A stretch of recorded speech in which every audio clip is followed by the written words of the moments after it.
दिमाग वाला ही है, जिसको हम क्या बोलते हैं, स्ट्रिक्ट इंटरप्रिटेशन, जो कहता है लो के वर्ड्स पढ़ो। क्या पढ़ो? और टेक्स्ट और कंटेक्स्ट में से सबसे पहले टेक्स्ट को पढ़ो, टेक्स्ट को ही आप प्रायोरिटाइज करो, टेक्स्ट महान है। लेकिन जैसे आप प्राइमरी रूल ऑफ इंटरप्रिटेशन में स्ट्रिक्ट इंटरप्रिटेशन से अगले पे चलते हैं, यानी कि लिबरल रूल पे चलते हैं, बेनिफिशियल पर, हेडन रूल, हार्मोनियस, किसी भी अन्य रूल पे चलते हैं, एक्सेप्शनल, स्टैट्यूटरी और इनमें भी एडजस्टम जेनरिस, है ना बेटा। तो सब में ना कंटेक्स्ट प्रिवेल करता है ना बेटा। क्या प्रिवेल करता है?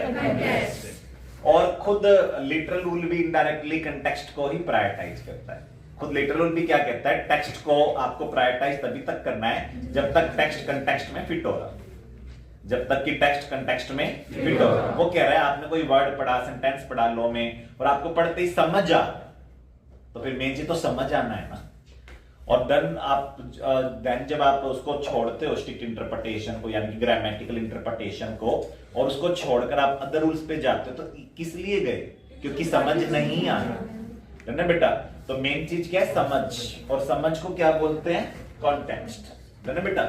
लेकिन अब कई बार क्या होता है कि हम उस चीज को समझना ही नहीं चाहते, हम उस चीज को समझना ही नहीं चाहते, है ना बेटा। तो इसलिए स्ट्रिक्ट रूल ऑफ इंटरप्रिटेशन भी है ना बेटा।